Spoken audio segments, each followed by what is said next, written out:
All right, everyone. So, welcome again. You are here at our 12 Months of Leadership, our February edition, and we have an incredibly special guest joining us today, Evelyn Kessler. And we're going to be talking a lot about sustainability, communications, and how you can ignite it from any seat in your organization. I'll be doing Evelyn's intro in just a moment. But before we dive in, my name is Celine Curzan. I'm a professor of entrepreneurship here at the University at Buffalo, and we are so excited to have you joining us. And a special thank you to our UB Center for Leadership and Global Impact for hosting today's session and for helping us convene incredible thought leaders, not just from Western New York, but from across the world, bringing us together, having these really thoughtful and important dialogues and conversations. So for today's session, we have a couple quick reminders. Our first reminder is this. We encourage you to ask questions. We encourage you to dive in. Evelyn is here for our quick, really intense, really thoughtful conversation, but you'll see on your screen that there's a small Q&A button. That Q&A button has a little question mark and a little box around it. We encourage you to ask any questions that you'd like throughout. We have some time saved at the end of our conversation with Evelyn to be able to ask her questions if you have anything that you'd like to highlight. And now, without further ado, I'm so thrilled to introduce Evelyn to you. Evelyn Kessler is a Senior Vice President and Head of Sustainability Communications and Engagement at M&T Bank. She leads the strategy and execution of programs that support the bank's sustainability priorities, including sustainability communications and education, the Sustainability Leader Program, and the development of the company's materiality assessment. With over a decade of experience in financial services across various roles, Evelyn brings a practical perspective on how sustainability can be embedded into everyday decision making. She works cross-functionally to translate sustainability strategy into clear, actionable initiatives that create value for both M&T and the community it serves. She's also the founder and executive director of International Child Advancement, a nonprofit supporting underserved youth in Buffalo, New York, and the Democratic Republic of Congo. Across her professional and philanthropic works, Evelyn is driven by a deep commitment to creating opportunities in which people and communities can thrive and prosper. And we are so excited to get to feature Evelyn as a leader today. Evelyn, thanks so much for being here.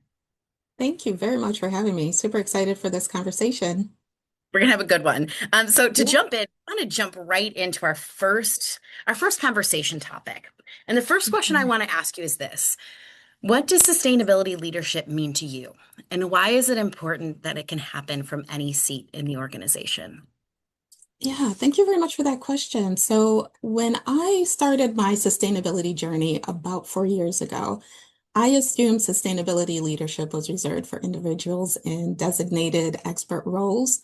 But what shifted my mindset over time was realizing that it shows up just as much in everyday decisions as it does in formal titles.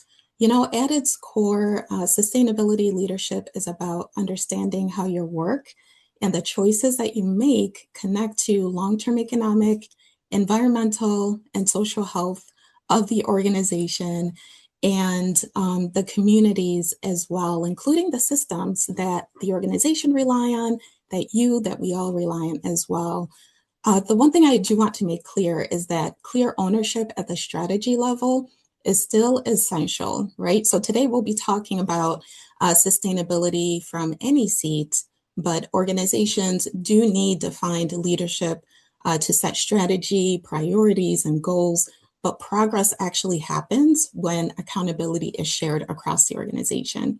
And when people across roles and functions integrate sustainability into their day to day decisions, whether that's in sales, HR, operations, or in a university setting, student services, um, it's critical that sustainability can happen from any seat because sustainability risks and opportunities do not live in one department or one role, you know. And when people understand their influence, the role they can play, it really becomes less of a separate initiative and more of how the organization operates.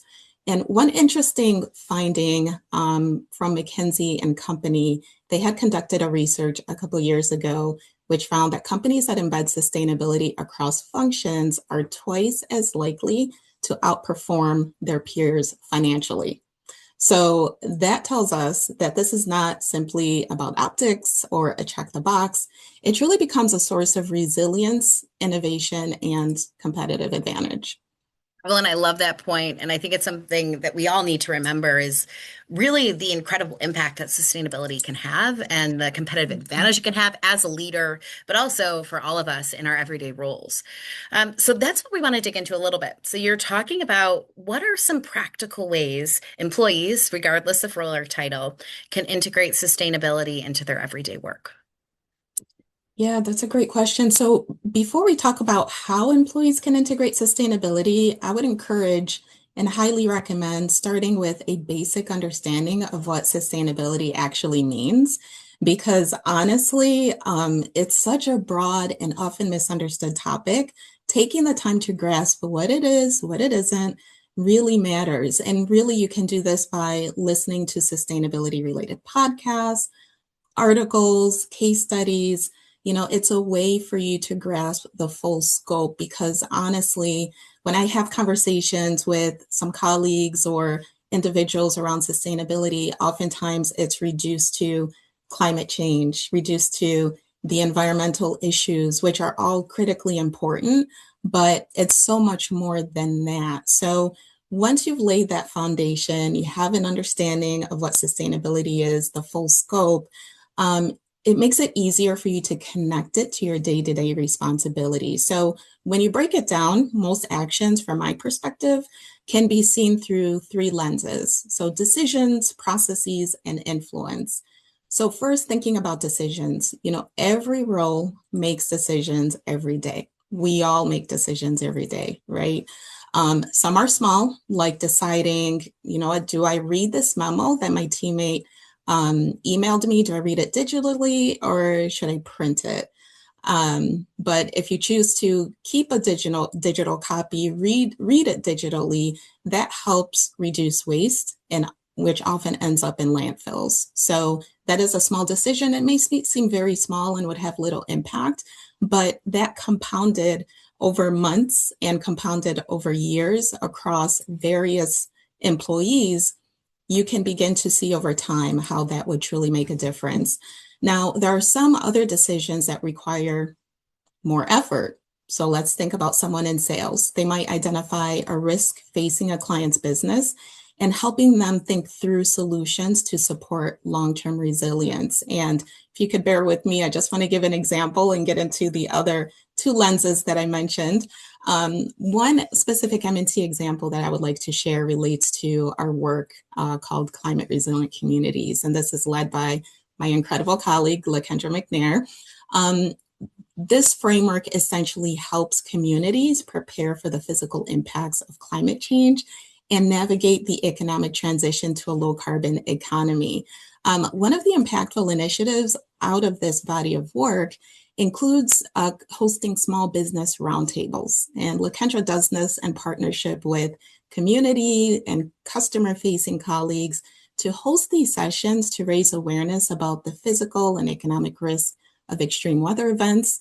It helps prepare businesses to prepare ahead of these events and think through how to respond after those events do take place. So, as you can see through this example, it started with identifying a risk and making a decision to act and assisting clients and communities.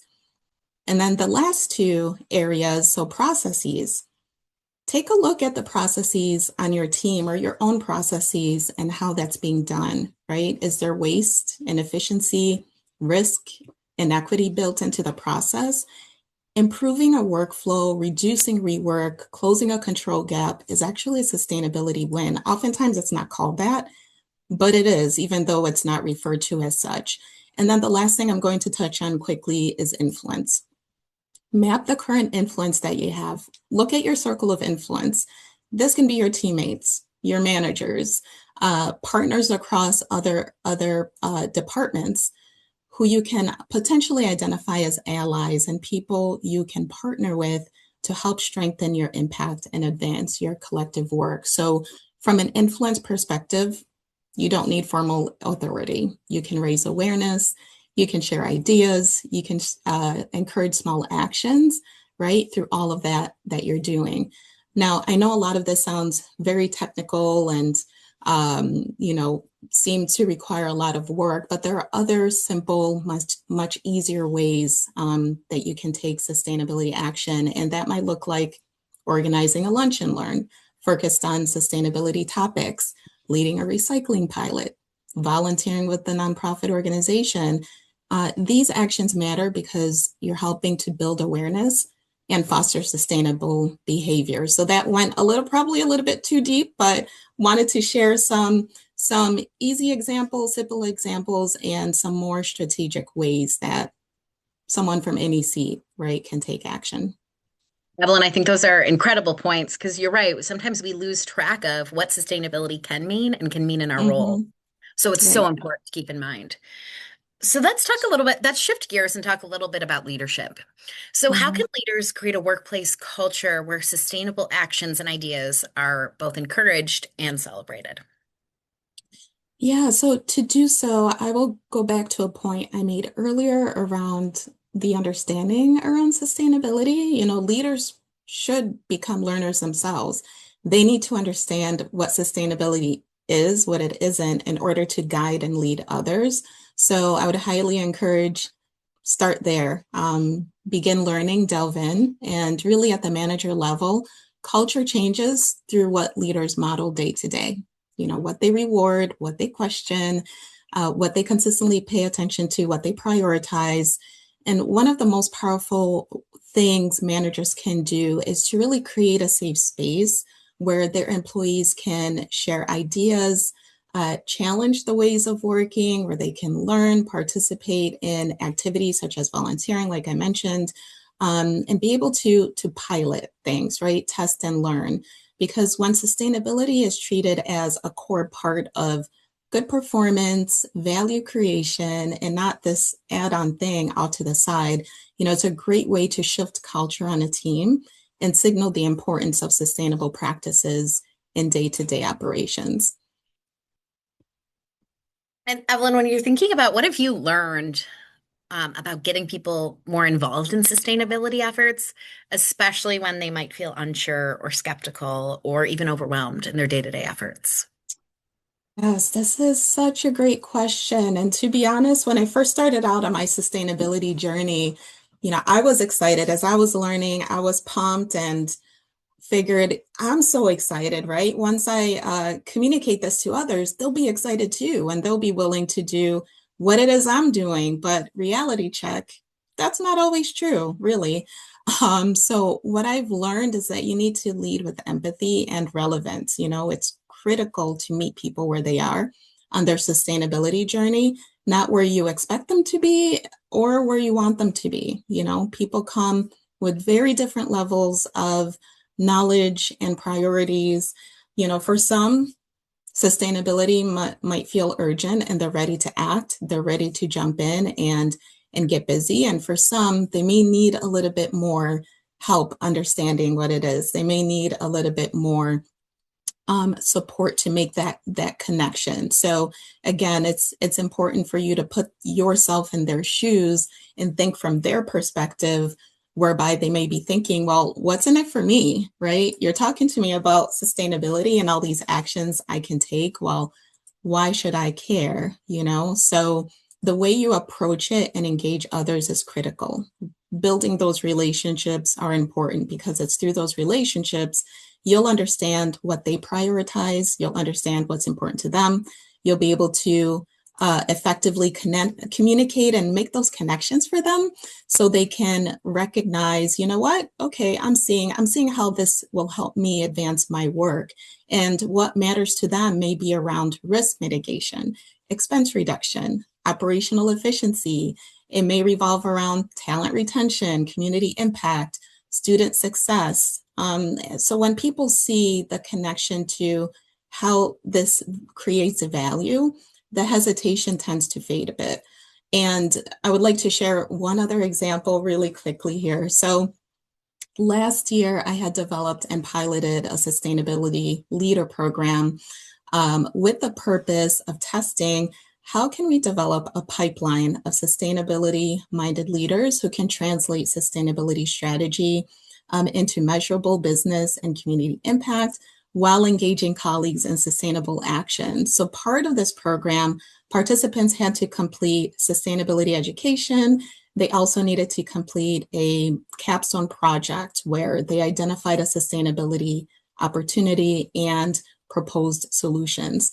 What was interesting is as we were engaging candidates to participate in the program, there were a couple of individuals who didn't feel they were the right fit for the program because one, they were not on a sustainability team, and two, they did not have much knowledge around sustainability or experience around sustainability.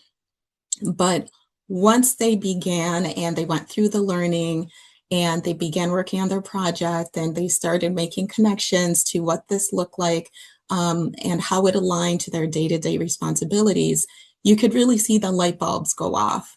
And the hesitation gave way to curiosity and then to innovative ideas. So that experience reinforced for me that when people are given the right context, tools, and space to test and learn, that allows sustainability to stop feeling abstract and more actionable.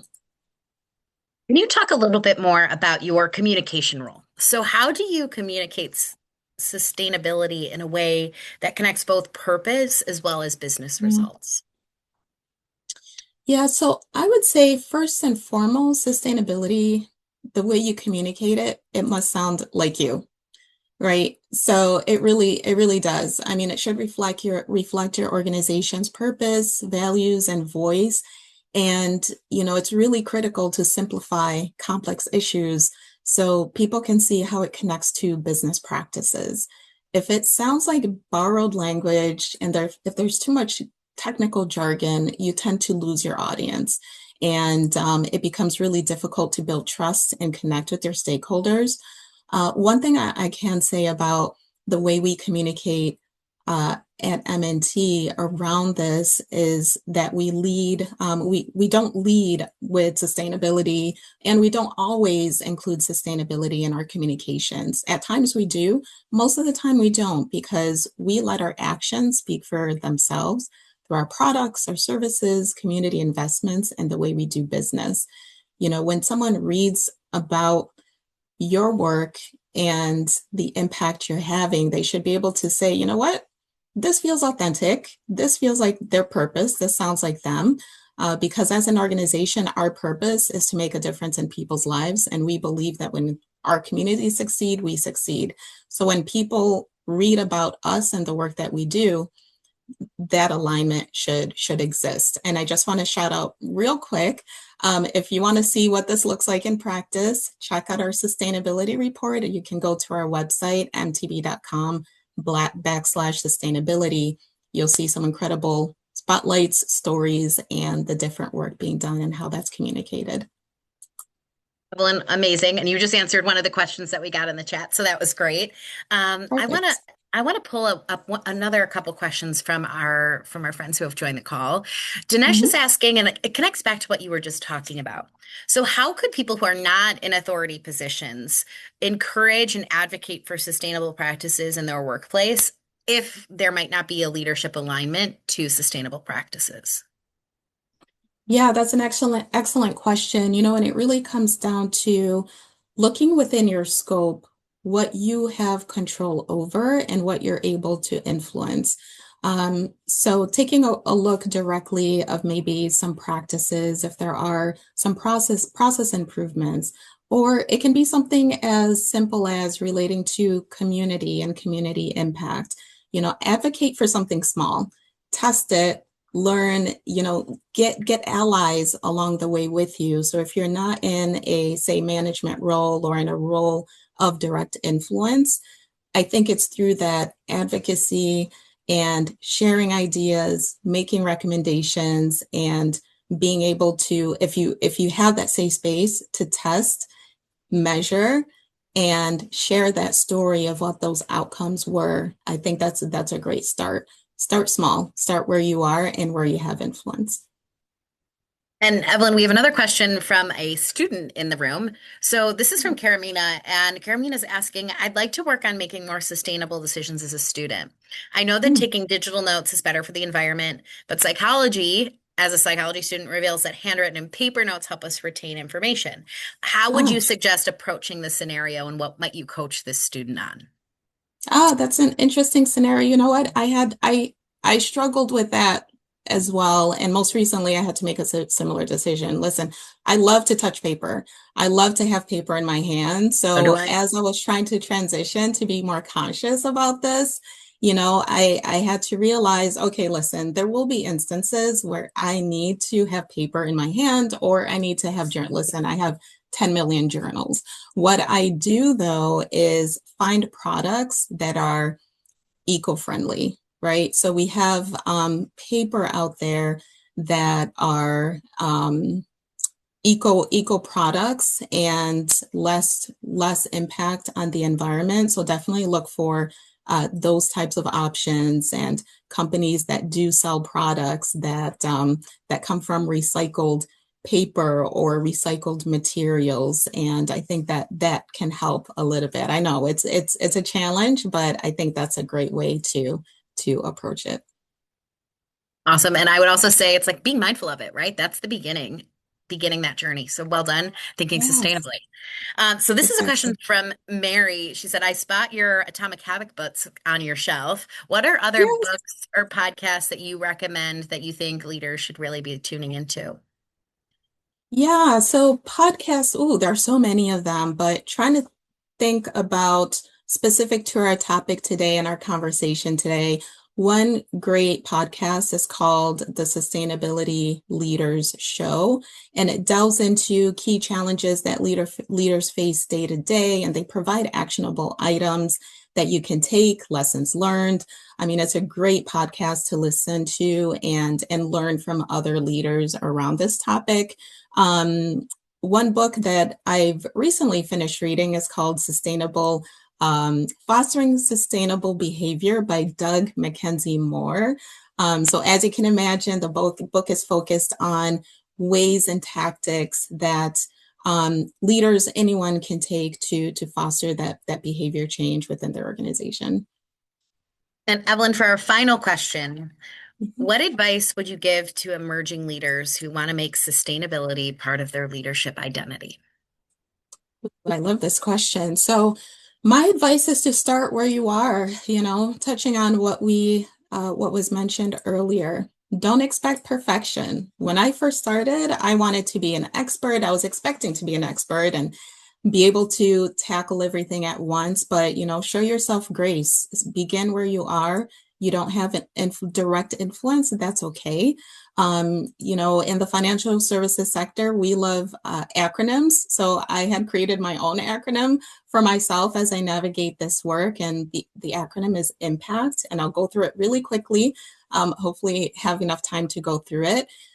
So again, remember impact. I inform yourself and others, learn continuously. This is an ever evolving topic, as I'm sure most of you have ascertained with everything going on around us. Map influence. So again, identify your circle of influence, who your allies are, and find the ways you can leverage all of those relationships to advance your sustainability work. P, prioritize, focus on material issues where you can realistically create impact. A, act intentionally, start small, be consistent. C, connect, link sustainability to value creation, tying it to business results, risk, innovation, human impact. And then T, track your outcomes, measure progress and then adapt accordingly. So just remember impact. Evelyn, what a perfect place to wrap us up. Thank you so much for this incredibly insightful conversation, and we all can make Thank an you. impact. So, thank you all for joining us for our February edition of 12 Months of Leadership. We will be back in March with another session where we get to dive in, scan our QR code, sign up, join us. We would love to have you join us for our next session. We bring in leaders from not only Western New York, but from across the world, and we're so grateful for this community. What we also want to just remind you of is that there's there's a lot of different ways to get involved in the center. Our Leadership Reimagined conference is coming up April 23rd at the Buffalo Niagara Marriott. Join us. We have incredible speakers lined up for that. It's a really great way for you to connect and really continue your leadership development journey. We have our Leadership Accelerator program. We have Leadership Express. There's a lot of ways that you can personally level up your leadership this year, and we're here to be a partner in that journey. Thank you so much for spending your Monday afternoon with us. We'll see you back here in March. Thank you again, Evelyn, and everyone. Have Thank a good you. afternoon. Thanks, Thanks, Evelyn. everyone.